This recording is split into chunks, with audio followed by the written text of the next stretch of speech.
Can you add song to Instagram post after posting it? Here's a step-by-step guide on how to do it. So first of all, let me close this window and let me open up the Instagram, right?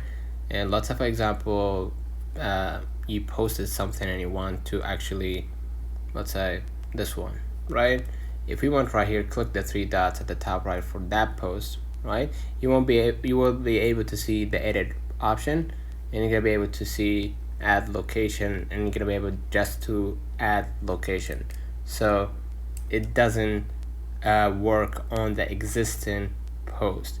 But if you want to add the music, you can instead go ahead and add it to your story, right? And then click the music icon at the top and then add the music, right? And then post it to your story, and that post will be added to the story with this song. Okay, so let's run on the comments if this video helped you. Don't forget to like and subscribe, and thank you for